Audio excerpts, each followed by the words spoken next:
All right.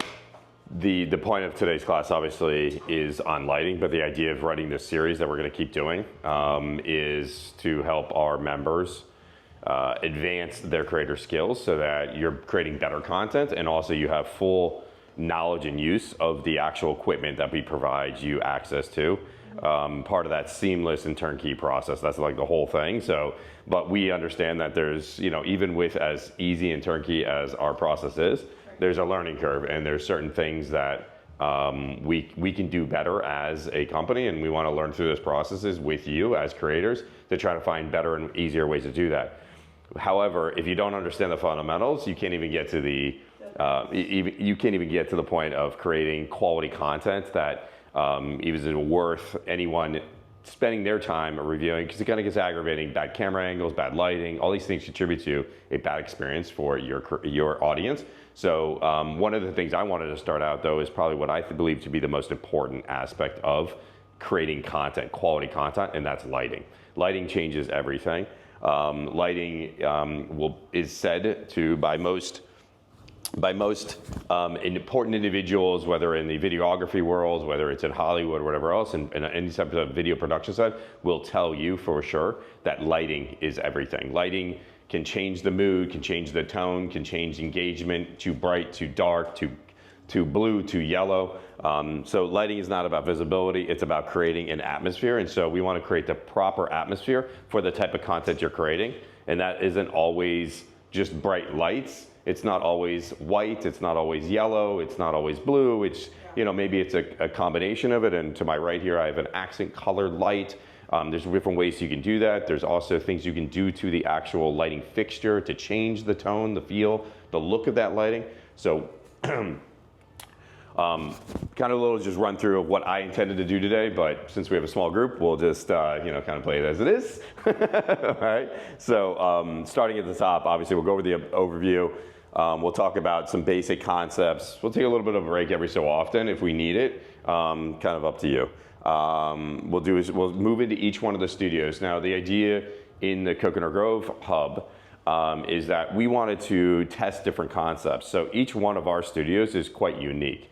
You have Studio 1, Studio 2, and Studio 3, but you also, and what we're starting to see more of our members do, is create in the open space, in the lounge areas. So we're also going to address that throughout the process. So, and we'll talk about ways that you can use the common areas when they're quiet or even when they're noisy, because sometimes that behind the scenes look is what people's looking for. So we've been encouraging members to consider doing that. And guess what? This Lume Cube, this light, was actually sitting right over by the conference table in the other room.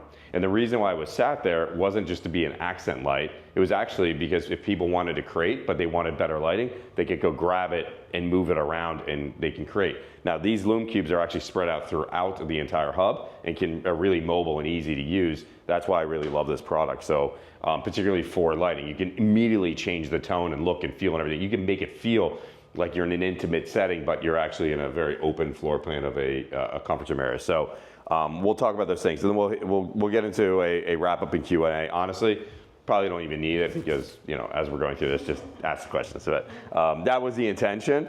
And we'll talk about how you can kind of use these different studios, because one thing we do find is that people kind of get into the routine of doing the same thing over and over and over again. And the same thing over and over again is not just the lighting, is not the cameras, but also using the same studio. So what I want to show you is how you can move from studio to studio by changing the lighting. You can get a completely different look and feel, and that way you can really kind of mix up your content as far as if you're doing a promo or if you're doing a one-on-one interview, if you're doing a podcast or doing a product demonstration. You can kind of start to get some ideas of how you can mix some of this other type of content creation into your look and feel of your whatever it is that you're trying to do. YouTube, Instagram, and again, what you may be producing for Instagram may be different from YouTube or X or Threads or one of these other things. So it's always important to kind of like consider, okay, hey man, I'm gonna go do this. Which studio should I be in? What do I want the lighting to look like?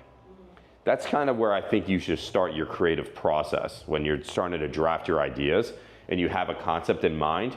It's which studio, and then what do I want the lighting to look like? Before we talk about camera angles and audio and all other crap, I honestly truly believe that lighting is the first objective when thinking about set design. How am I gonna make that look and feel? How am I gonna illuminate that area to get, I want people to understand my emotions, understand what's going on and concepts that are going on. So, all right, a little bit about me, just so you, if you haven't read up. I have done a lot of professional photography. I've been published in any number of magazines and periodicals. I've worked with some major fashion houses doing still photography.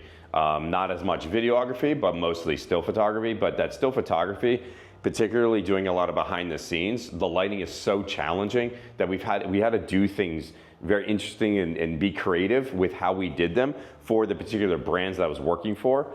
Most often those brands were not the actual, they did not run the show.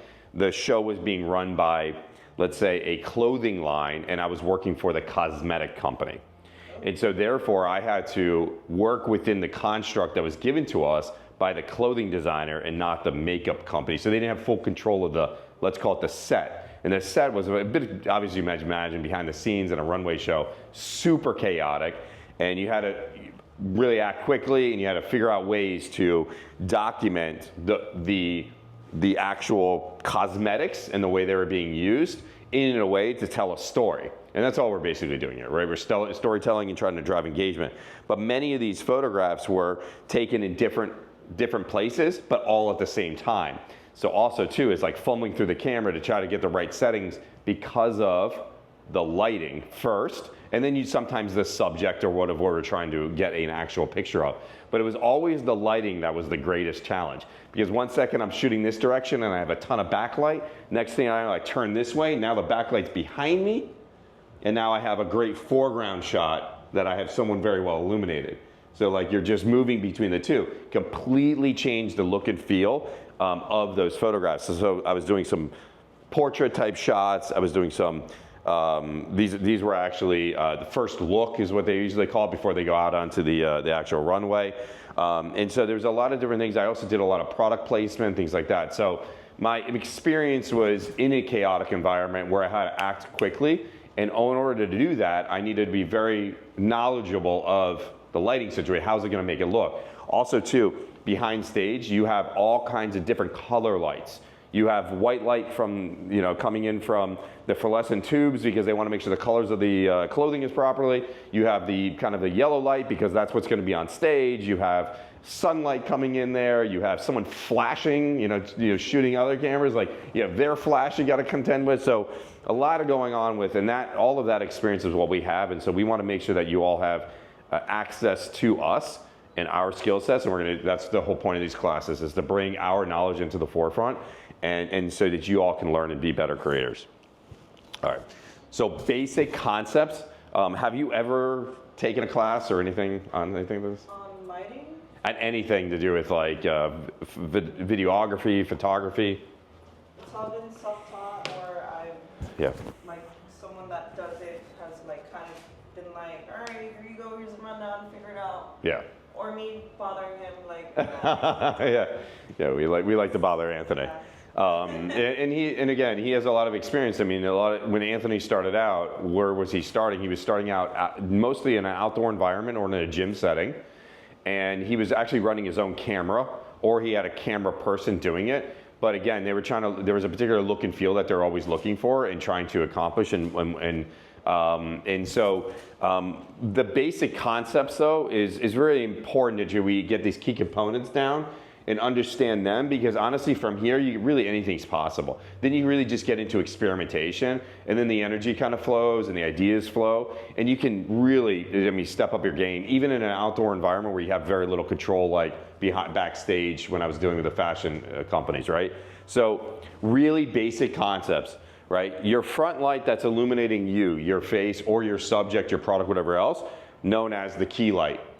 So whenever we're on a production set or we're talking to someone, that's really important to understand is like, where's my key light? In fact, that's probably one of the first things you do or should do when you set up any sort of environment in which you're going to create it.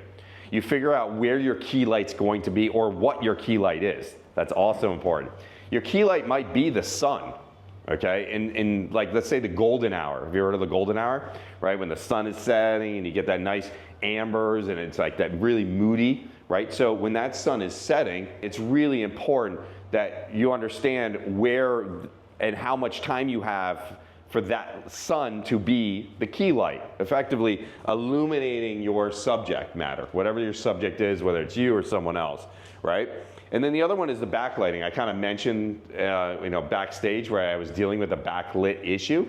Now, the backlit issue is something that here in a studio setting is very manageable, but in an environment like this, it's actually kind of tough, right?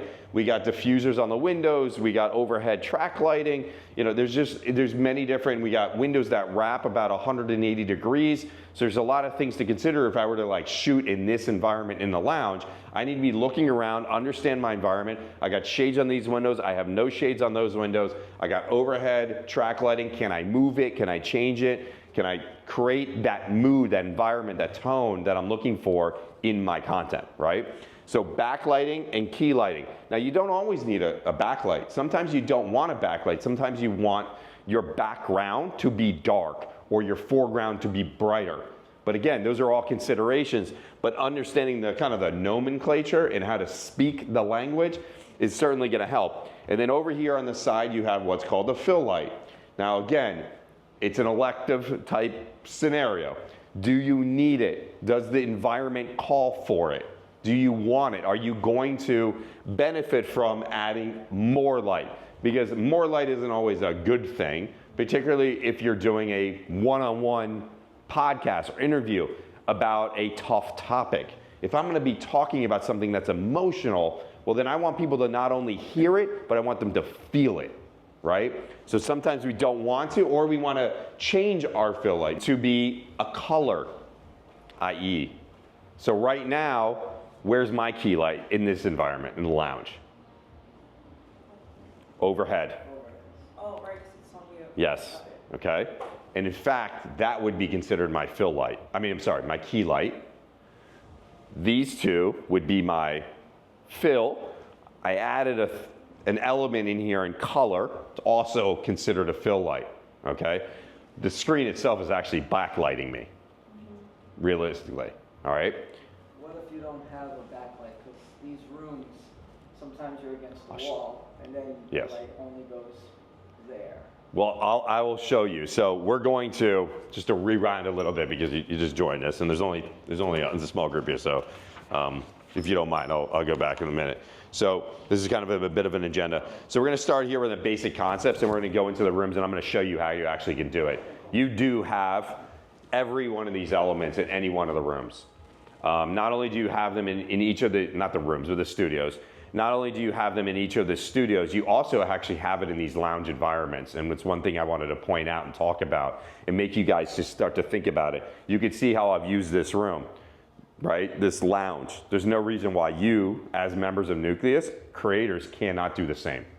Come in here, you can move it. That's why the lighting here is the same lighting that you're gonna see in the studios above. It was intentionally done that way. It's all about familiarity and be able to move through our locations with ease, but also there are things such as Lume Cubes, which can be set to really, the incredible product, set to any spectrum of lighting, color, intensity, things like that, and hues.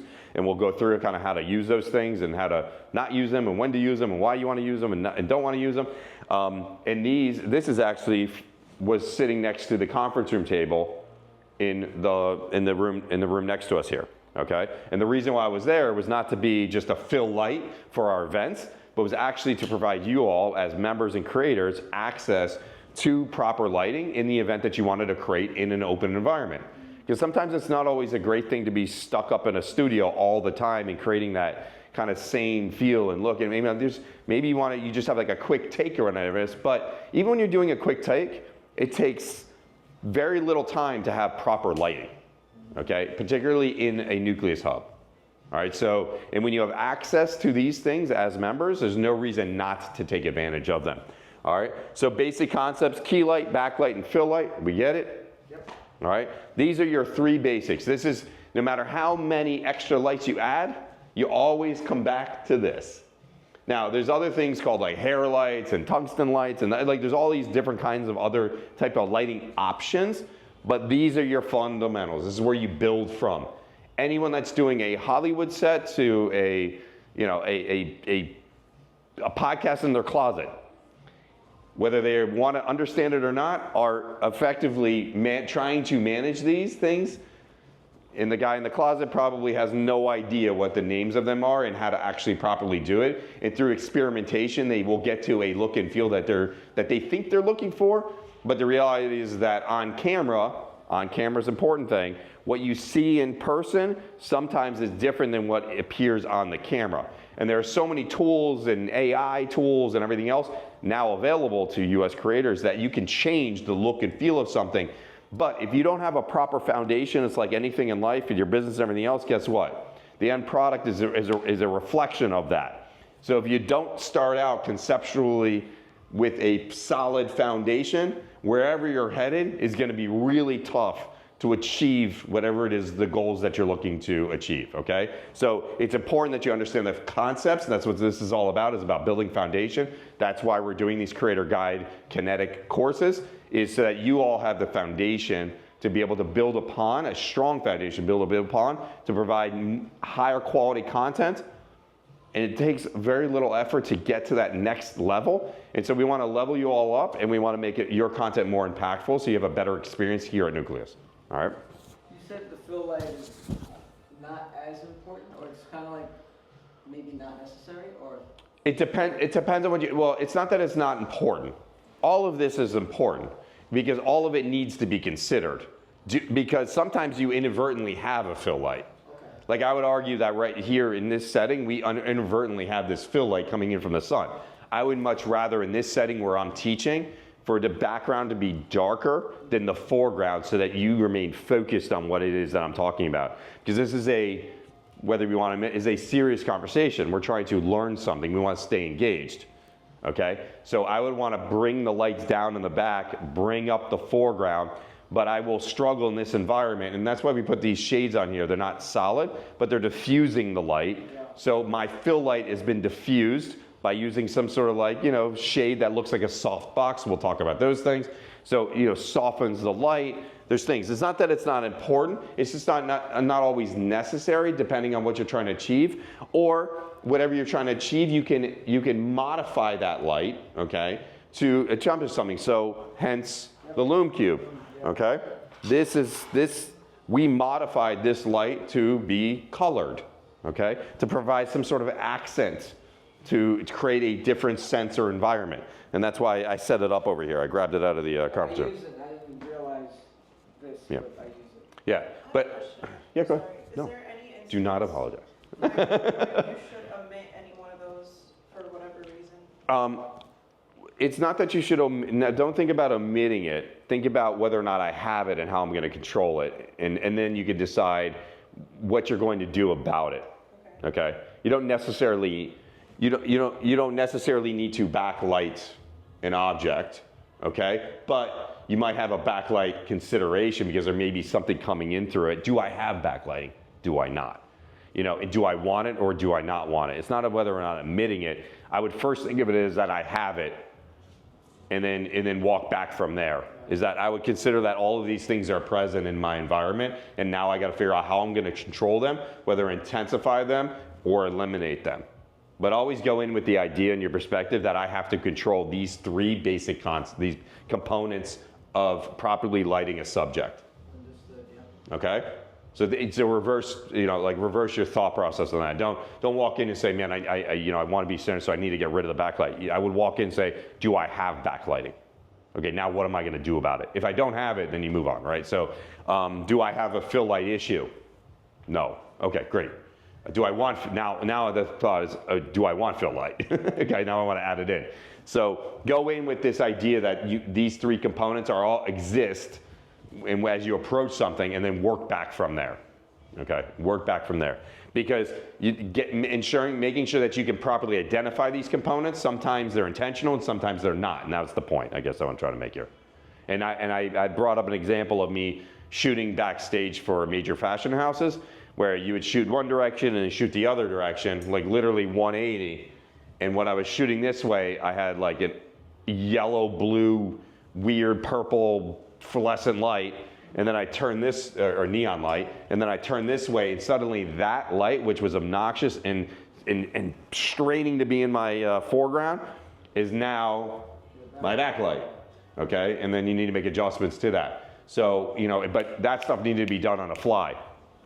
Being able to grab extra lights to offset. One of the ways to dealing with sun being in the background of a shot or a photo is actually to intensify the light in the foreground, is to outshine the sun, okay? So if you ever shoot a picture on your cell phone and the sun sets behind you and it's really intense and everything's black in the foreground, the only way you're going to achieve an exposed photo in that regard is to outshine the backlight, which is the sun.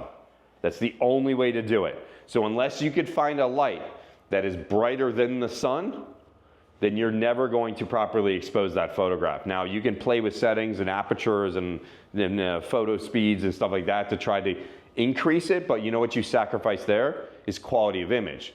So now you're gonna get that little like hazy, fuzzy stuff inside the pictures, that, you know, pixelation and everything else, because it's trying to expose it further to actually bring out the colors and the exposure of the picture itself. But to keep the ISO level and the down on the camera, you need light. So light is the primary source of exposure in any one of these settings. It's really important. Before you move to your camera settings, you need to make sure you are properly lit.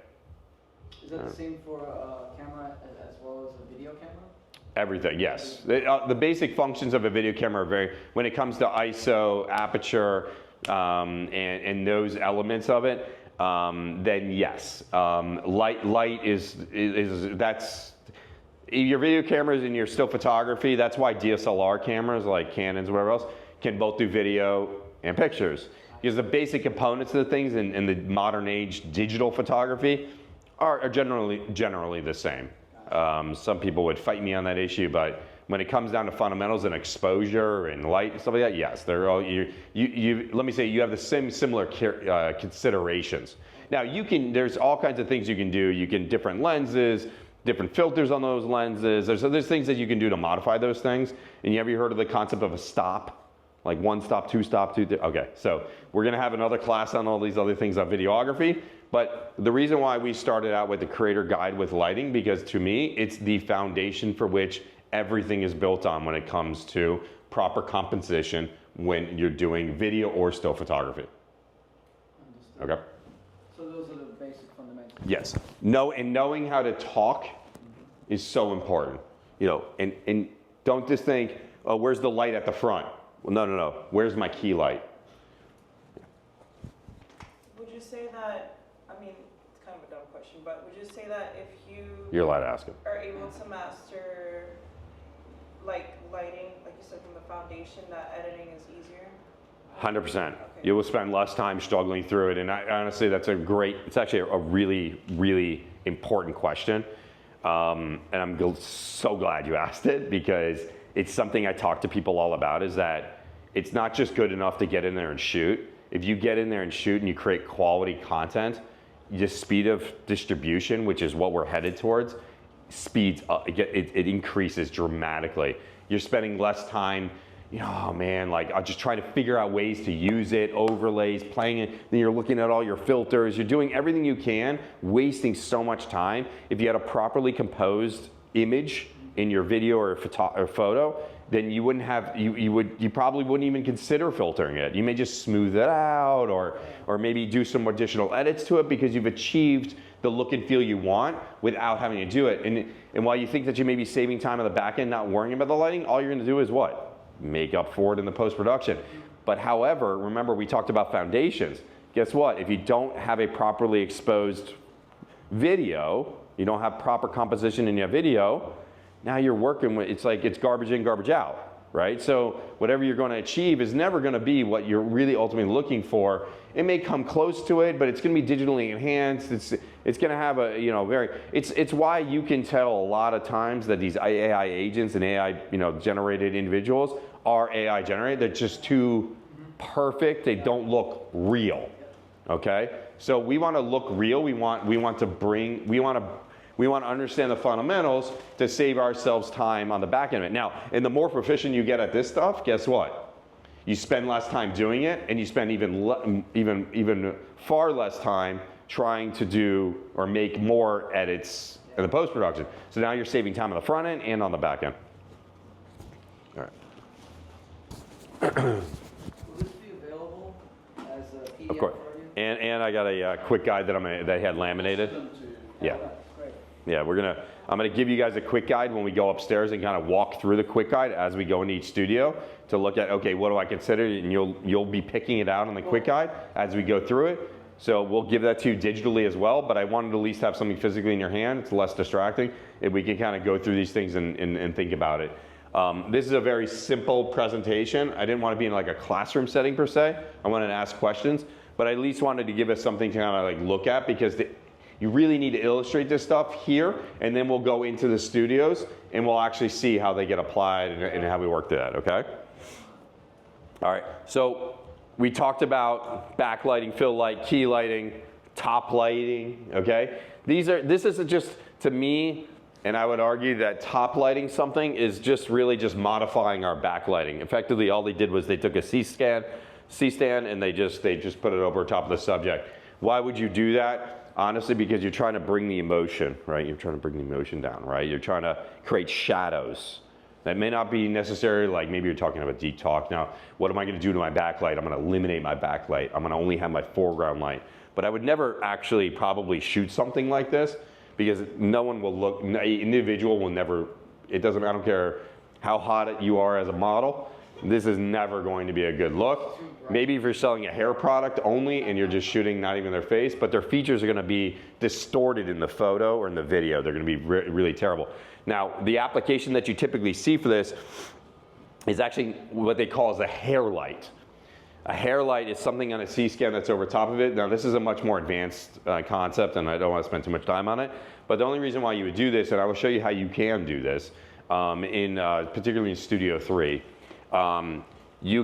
what you're doing here is you're adding an element of texture, okay, or changing the tone. And you're usually doing it in some sort of color. So whether it's, and a lot of times you see, particularly photography, is they look for your hair color. So if you're like a redhead, it's got like a tungsten light in it. Or if you're a blonde, they may stay tungsten, or they may go gold. It's really to like amp it up, and really amp it up. Give it a little bit of emotion in your face. Like there's dark circles under your eyes, the kind of concept, okay? All right, but this is what's most important. I'm just illustrating you and showing you different ways. This is an important one though, and that's why I put it in the middle, right? Because this is what we typically see from most creators. All right, this is what this is the practice area. And it's much more complicated than this type of setting where you have an individual. Why? Because you have two subjects. And this person over here is just as important as this person, right? And so while this is my key light, it's focused on me, who's the primary, okay? So the primary is always the focus. So as much as you love your guest, making sure you look the same or look the way you want to look on video first is always important, because of why? Because of consistency. You want to be consistent with how you're doing these things.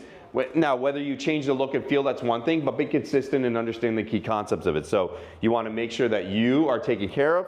You can add that fill light. What is that fill light actually acting as? It's almost like a key light to that second individual. Now we're backlighting this. And so you have a very well lit foreground and kind of a bit of a dramatic background here, because you only 1 to 2, okay? Kind of a different ratio here. I would even probably bring this one down to create that me and my guest are really illuminated, we're in the foreground, or maybe not. Okay, maybe I want a bright and airy and we're talking about something that's not so, exciting. And we're just trying to get content down, and we're just really more focused on the audio. I'm just like, hey, whatever's in the back is in the back, but I don't ever like to do that because I never know what I'm gonna use. So I always want to take a consideration here. Is that like making the light even for both people, more or less, is what you're kind of... Well, the consideration is that you know your setting, and that's important today. You need to find your setting, what it is that you're doing right now, in your content, whether it's the type of content, because we always do things on like, I'll call campaigns, right?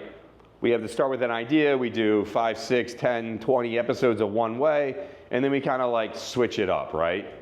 But the reality of it is that the way you illuminate or your foreground, you as an individual, should be pretty consistent, even if you are changing up the format of the look and feel of whatever it is you're doing. Now, you could play with it and do different things, but as it relates to if you're creating the same kind of content, the considerations are the same. But yes, this light over here may change though, because the individual guest that's coming in may have different skin tones than you, may sit higher, may be taller, may be shorter, may be a bigger person, so they fill more of a space in the frame of the camera. Like, so there's a lot of considerations, and those things are going to change. So this light, the fill light for illuminating the other individual, may not necessarily always be the same. It's going to constantly change. But guess what? If you know what your settings are, this is where you're spending your time now, right? Adjusting the angle, the intensity, you'll be moving that around to fit, to match the look and feel you want for that individual. But understanding your shot first is what we want to get, okay? And then over here, you got all kinds of opportunity. You have backlighting the individual, and you're backlighting your background. I love doing this with when you're doing like headshots, okay? The reason for this is you get 0 shadows, okay? This is also a consideration, particularly in Studio One when we go up there.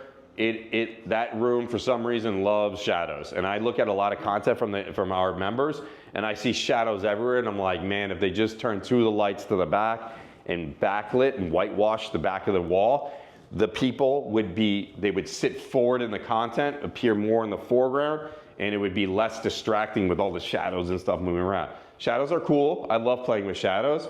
And when you're creating studio content, I think you try to you want to bring them down and away. In that room, I've noticed. Yeah. Okay. But this is definitely, I think that this is probably the most ideal setting. This is how you're going to this is where you're going to be with the 2 people in it, but then we'll figure out how to adjust this for this type of setup. So may I ask you, so these are, because you mentioned this for Studio One, then you mentioned the other one for the Studio 3. So overall, would it be more or less for everyone, or is it more studio specific, or kind of combination of both? What's that? You mentioned like this one is better for Studio One because of the issue of the shadows, and then the one on the far left, you mentioned that was more conducive for Studio 3. Well, Studio 3, you have opportunity to do a lot of this because you have the overhead rail system. The rails actually move through the center of the room, whereas in Studio 1 and 2, they don't. For now, you guys are putting in the... We put in a rail system for the cameras. The lighting is going to remain fixed on the ceiling, yes. Yeah. Okay. Cameras to get rid of the tripods. But yeah, so you have this opportunity in Studio 3. Most people, I've never seen anyone do it. In fact, I have this set up this way actually at our Wynwood location. We have one light over the middle of the table with a softbox on it, which we'll talk about a modifier, and then we have additional lighting, and then they had track lighting, which I went up there and it permanently adjusted to backwash the back of the studio.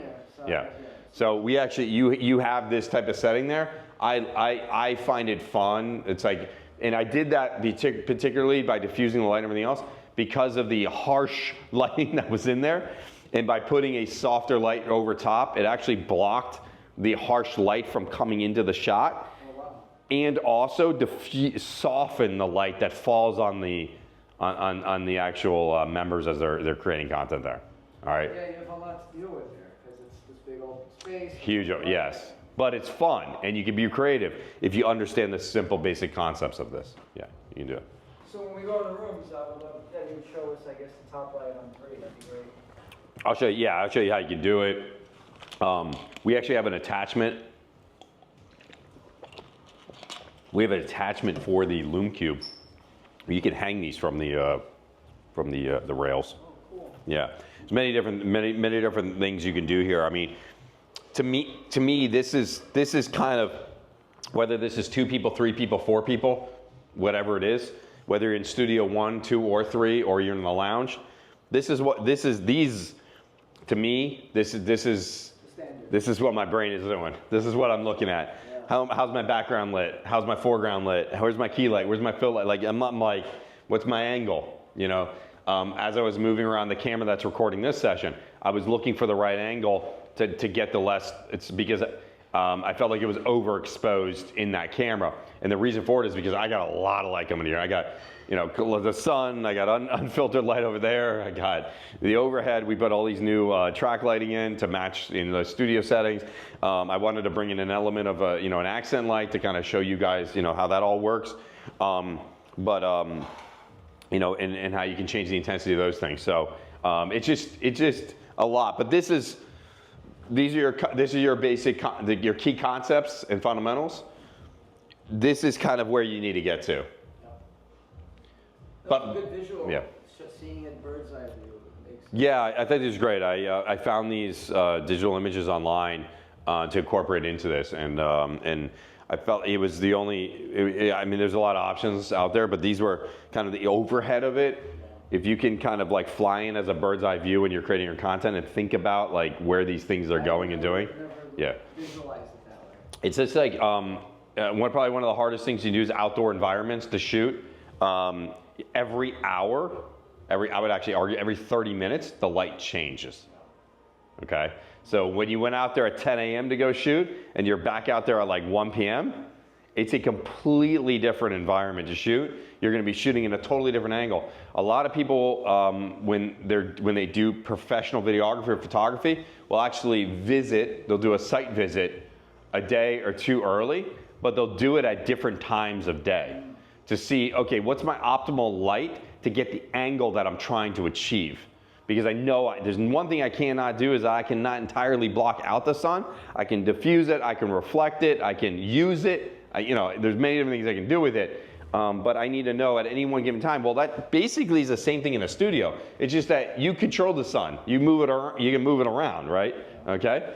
But is that why they carry those big reflectors? There's reflectors, there's diffusers, there's many different words for it, but yes, exactly. And even when they think they have a perfect shot or they're modifying the sun in a certain way, the reality is that it reflects off of other things too. Whether it's the sand that you're standing on or a building nearby that hits a window that brings it in at another angle. Again, all these things you center, and also that's another thing you center in our studio space is how do things reflect off of objects? What are they doing? How are they helping? Are they hurting? Are they, and that's definitely important. But yeah, this is where you want to kind of get to in your creative journey, is understanding all of these elements. How to eliminate them, how to add them back in, how to modify them, how to use them to your advantage. I mean, it's really, I find this fun and exciting. This is really the experimentation. This is the really creative juices. And you can really just, up your game with your content. If you look at some of your biggest creators out there, some of the people that use light in the best and some of them use it in the worst way. And sometimes I look at this stuff, I'm like, God damn, like, I don't know who their set design or the producer is, like, see some dark they're stuff, so stupid. Overbright, and these guys are like with unlimited resources and interest, and they got companies that are willing to give them product, and it's like, man, if they only had this, like, that would have been totally changed the look and feel of it, like, it went 100%. A lot of these, I just saw a podcast with probably one of the most successful real estate individuals in Florida. Is that the guy from Douglas Elliman? I'm not gonna name names, but and I'm looking at the set, I'm looking at the design, and I know the guy, and I'm like, wow, this is like, it doesn't reflect him. Okay, it's not at all. It's not complimentary to him in his success. Like, there's a way to put people that, camera angles can make people look bigger, larger, shorter, smaller, fatter, thinner. Well, guess what? There's a lighting component to making sure that is actually achieved, right? Up lighting or down lighting, things like that. So, and I was just looking at it, and it was just a recent podcast, and there was the four individuals on the panel were unbelievable real estate people, and I'm in real estate and everything else. So I'm listening. Like, I honestly could not watch it. It was so flat. It was so horrible. And But there's other guys that do such a really great job, and you can totally tell they have a great team of people behind them that are always thinking about the different lightings. Even if they're in a car shooting something, or in a studio, or in his office, whatever else, they somehow figure out how to dial in the light to make sure that, you know, the individual is in the foreground and you stay locked in. Whereas when something's flat and uninteresting, I don't give a shit what you're saying. Like, you're gonna turn it off, man. You're just gonna move on. So that's where we gotta start with that element of lighting. All right, so basic concepts. Again, all this stuff is gonna be available to you guys. I don't know if it's gonna be distracting or not, but I'll give it to you. Yeah. So I created these for you guys to keep. So I'm not intending to overcomplicate this, and I'm not trying to tell you how to do everything. That is not what this is about. I can't reiterate how this is lighting 101. This is about as basic as it gets, but the reality of it is that most creators can't even comprehend the basic concepts and are not proficient enough to even get into doing more advanced things. Next thing I know, they grab a Lume Cube, they'll change the color on it, and they'll stick it in the corner. And I'm like, yeah, but your camera's shooting right into the damn thing. So that's actually backlighting, and you're trying to use it as an accent light. Like, it's not like, or like to, like, you know, change the tone. Like, if you had just moved it over here, you know, you get a little bit of a different look and feel. Now it's actually on me and not on my back, okay? Like, and then also too, the light overhead of it is way too bright, so it's actually toning it out. Then you gotta adjust the intensity, and there's dimmers on everything, okay? So that's, you know, there's an issue. So bright versus dim light affects the mood and clarity. Mood, to me, is incredibly important. Are you an excited, energetic? Are you tough? Is this like a really serious? So I shoot a show on insurance. It is the most uninteresting thing in the fucking world to talk about. But you gotta figure out ways to make it interesting and sexy. So sometimes I'm excited and the lights are bright as fuck and they're in the foreground. Sometimes I'm talking about a class action lawsuit because insurance companies are ripping people off. Guess what? Now I'm moody and toned, right? I want the background dark. I want the light to be on my eyes. You know, I want people to be dialed in because this is serious. We need to connect here, right? But sometimes I'm like, wow, man, we're donating 1,000 pounds of food to the victims, and we need your help to help us. I want to be bright. I want to be excited. I want a lot of backlight. I want to be, you know, I want to be out there. I definitely don't want to be moody and downtrodden about it. No, I want to get you about as excited as I am about helping the community. All right, so dimmers, distance adjust, right? We have dimmers in our rooms. No one ever fucking uses them, okay? They always walk up to it. They've learned to double tap. And the thing goes full intensity. Now, sometimes it's actually a good thing though. Why? Because of clarity. So cameras adjust to light and the images can appear clearer in brighter light. Not always, but most often you gotta find that balance between where it starts to overexpose and underexpose. You wanna find your right exposure between the two. So you don't necessarily always want intense light to get a clearer image, and you don't always want to you don't always want to be too moody, okay? You got to find that balance. That's all give and take, okay? But also distance, right? I chose the two corner, or that corner, well, this one. Why? Because that's my camera. Guess what? What's that light right there? That's your backlight. No. That's your key light. Key light. Because it's going right at you. And that's where the camera's set. What are these acting as? Fill lights. Fill lights. And that's this, your backlight, sorry. and this is my backlight because it's behind me. So And to clarify, the backlight is not what's in the back room, what's behind the object or person, correct? well, backlight can be two things. It could be on the subject or away from the subject. So it depends on what you're trying to light. Are you trying to light the background so that I appear to be in the foreground and hovering in the image, or do you want me to kind of sit back? Okay, by backlighting it. Like, so, you know, it depends on if you want to bring me forward or if you want to bring me back. Gotcha. Okay. Do you want, and whether or not you even want a background. So like in that dark, moody thing when I'm talking to you about something really bad that's just happened, like I want you locked in, right? All right.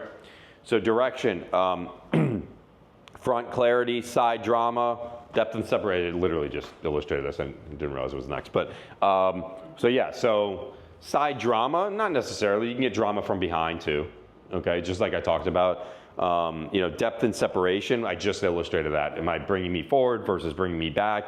Side drama, like you could play with that. Side lighting is probably more advanced than a basic concept, but it's definitely something to consider when you have rooms that are completely wrapped in lighting and things are reflecting off of. So that's why you need it. And side is more your fill, okay? So how are you filling the environment with light to obtain your objectives, and what's your goal? And you always get like, what is your goal?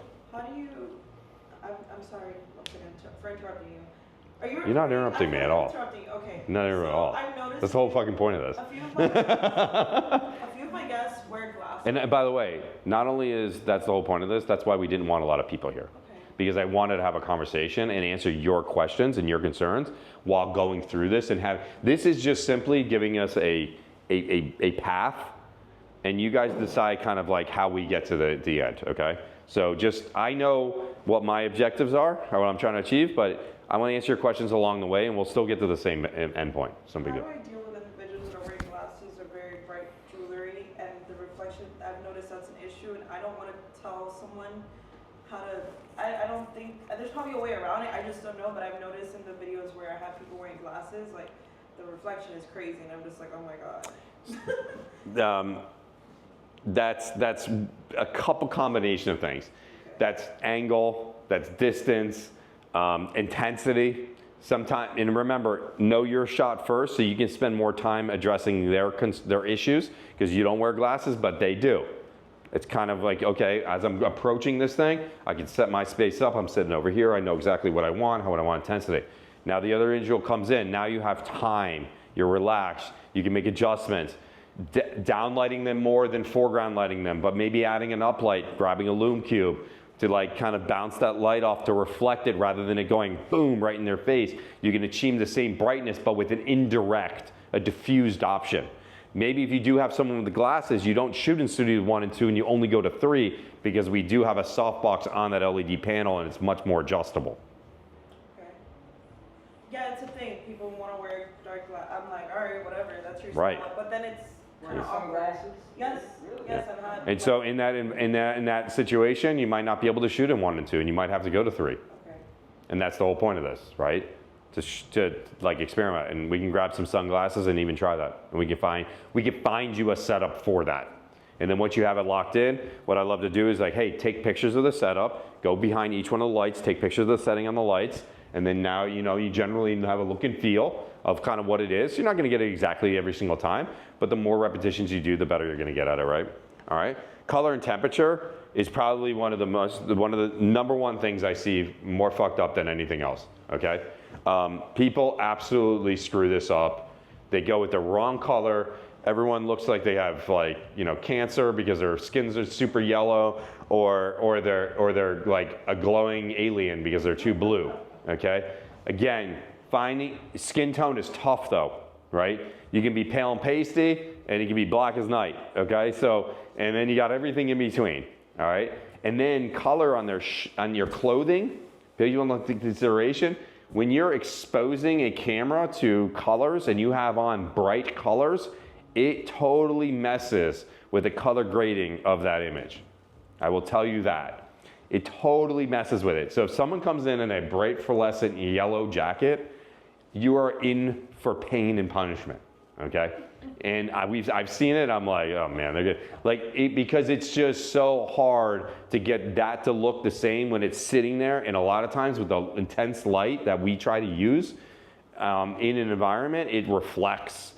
It pulls itself into the foreground. No matter how fucking hard you try to bring it back, it's going to do it. So there's just things to like consider and whatever else.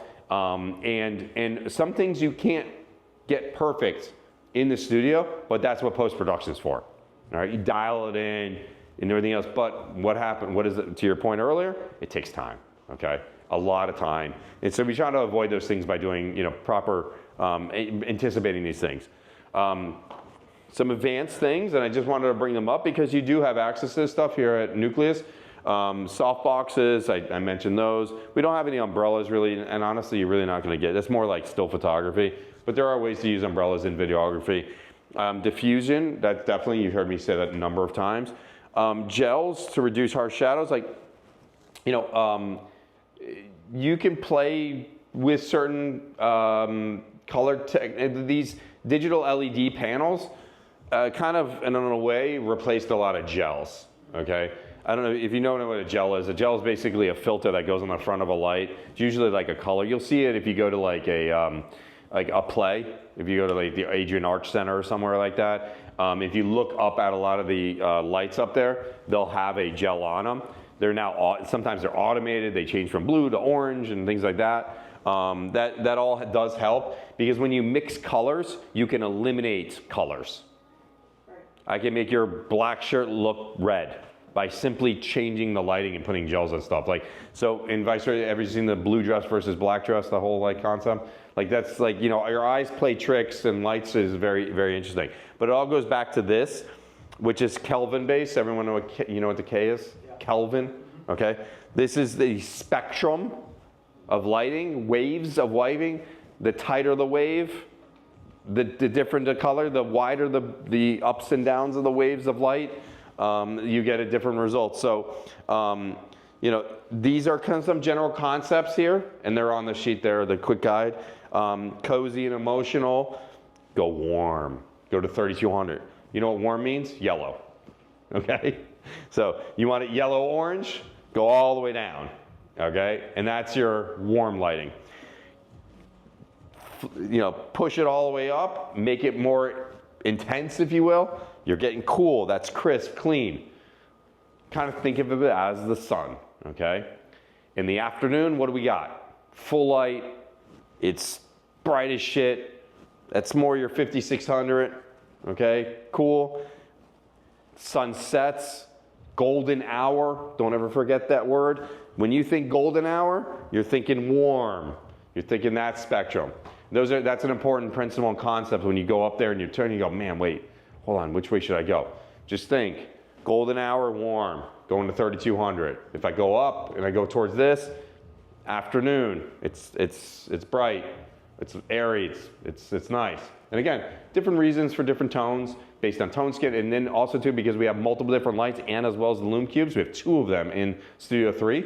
You know, someone comes in with a darker skin tone and different things like that. You may be at, let's say, a higher cooler, and then you may want them at warmer, and vice versa, because you want to kind of have your skin tones kind of balance each other. And also too, we talked about gels reducing harsh shadows. Well, gels is just, again, a way to filter the light itself, but also this is another way of advanced filtering it, okay? Sharpening light, barn doors. 2 of the 3 lights inside Studio 3 have barn doors on them. The lights in 1 and 2 do not have barn doors, okay? All right. And they do not have color temperature grading. We're getting there. We will eventually. Yes, I'll show it to you. In focus and gels, more things, ways to sharpen the light. All right. Can I ask you about number 3? Because you mentioned about someone looking like an alien, someone looking like pasty yellow. I noticed that when I do them, like my skin tone is different. You know, I mean, I didn't know what I was doing. I was just putting the lights together with Anthony's help. But then once you mentioned that, I saw one video, I look this kind of tone, the next video I look that kind of tone. Yeah. So that's what you do. If you're moving between Studios 1 and 2, I've seen that, and that's usually because the dimmer. They have it too intense. Also too, few members actually spend the time with the little purple stool in there adjusting the actual overhead lighting in those studios. Every evening and/or morning, when I'm here, my practice is to go into these studios, bring the lights back to the center of the room. And that's kind of where things should be left for you as members and creators. Then you can come in there and make your adjustments. Do I want to backlight the background? Do I want to, more intensity on me versus the other person? Like, there's different ways of doing it. A big consideration in those rooms is distance. All right. Am I using the light that's closest to me to be my key light, or am I using the one at a distance to be my key light? I would argue in those rooms you want the distance, because those lights can be intense, and you don't want too much shadow play on you. And if it's too much directly over you, it's going to create that shadow and become that like overhead light that we talked about earlier. And so if you move it from here to here, and then reduce the intensity, Suddenly I'm all good. Now I want to change the color. A way to do that, and we'll show you, is Lume Cubes. It's like bring a Lume Cube in, stick it in the middle of the room, dial this thing into, 3800 or something like that to add a little bit of softer element. That's your gel into the room. And suddenly now the mixture of those two lights, the lights which are overhead are about 4800. I'm sorry, corrected statements, 4200. Okay, so 4200 is kind of like it's more warm than cool, but it's a nice softer tone, and that's what these are here. I picked these intentionally. I had 4 different options for the lighting in studios 1, 2, as well as inside our common areas. Everything in the common areas in studios 1 and 2 is 4200. And now you can adjust the intensity with the dimmer, and you can change it by adding a fill light, a colored fill light, an accent light. Okay, all right. So that's just something to keep in mind. And also too, while you're seeing your look different, get your setup down, right? Practice it. Sometimes it's worth just getting in here just to do, shoot some individual one-on-one promo content. But when you're doing that, spend 30 minutes just like testing, and playing with it. Yeah, that's what I've been doing. Yeah. I hit every room, and Yeah. I've been actually told Anthony for like a month and a half, just tests, practice, angles, lights, and just to see what's what. Yeah. All right. So I've given you all the quick guide.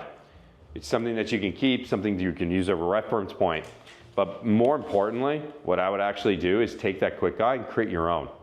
Create a standard practice, like an SOP, standard practice guide to how you want to achieve or do your things.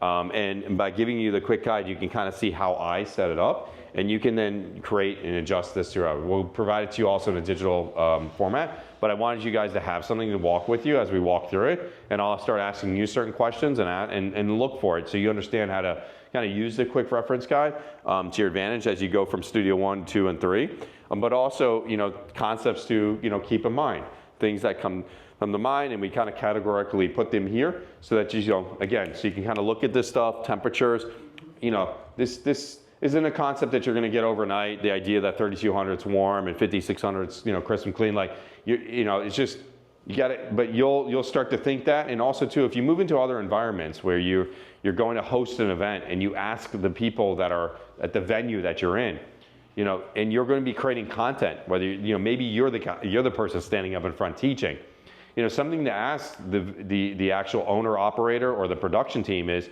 hey, what temperature is your lighting at? Now, in your environment that I do best at, because of the color of my skin or the tone of my skin, or what the color of clothing I'm wearing.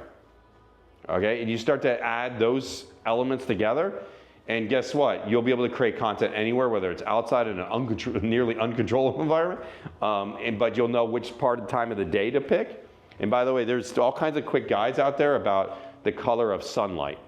And at different periods of time during the day and different seasons, right? Because the direction of the sun changes the wavelengths and tone of the actual the sun as well. It's not just it's the time of day based on how it's being diffused and its intensity, but also its angle will change, right? And that's where these basic concepts of lighting come from. Is really how to control the sun. Besides yellow, what other colors or things should you avoid wearing so you don't make your life more difficult? It's just anything bright and reflective. Pastel colors. I mean, pastels are okay. Fluorescence. Pastels are okay. Pastels are like toned down. Maybe. Bright gold and bright yellow. Bright green. I would tell. Highlighters, no highlighters. I would tell people all day. Just honestly, go on any news station at any point in time and look at what they're wearing. They're all. I'm shocked that in the sports world, fashion has become a thing. And back in the days, you used to always have blue suit, red tie, like it was like, or like a black tie or a blue tie. Like it was never about being flashy or anything else. Nowadays, you go and look at the personalities on set, and they're wearing all kinds of different colors. And I think to myself, going like, in fact, I was watching the Stanley Cup, and one of the guys that I love the best, like I love like hearing him talk and everything else. for the Stanley Cup Finals game where the Panthers won, he was wearing like this like mauve-looking suit with a white shirt and a bright-ass purple tie. And I thought to myself, going, how fucking distracting is that? How about the guy, he passed away in the league, all the stuff in the NBA? Yeah, but he was on the, see, I like that though. Yeah. He was on the court. He was excited. It was what he was trying, you know, it was a full height shot. It was backed up. If you see most of the shots, they're not tight in. The reason for it is because from here up, he's got fucking purple polka dots on, you know, and it's like in his face, right? But it was always like a kind of shot back, a full height shot, ton of lighting, very well backlit because obviously being on the, and he was on the court doing it. He wasn't in like usually in the locker room. In the locker room, it would look kind of funny and flat and stupid. But out in the when he would be doing the announcing and he was on the court, very bright area, it made sense. In these intimate environments, when you're sitting down in the else, to me, it appears to be nothing more than just a distraction. Yeah, he was almost always on the court. Wow. And you can, and most of those shots right there, you see, are knee or from his like kneecaps up. Wow. Okay. So if you had him in one of these rooms, it'd be a disaster. It's not that it's a disaster. It would be difficult to manage. Yeah. It would defy kind of the idea of it. Okay. So, so guys, that's concludes kind of the classroom piece. And what I want to now do is move into each of the studios.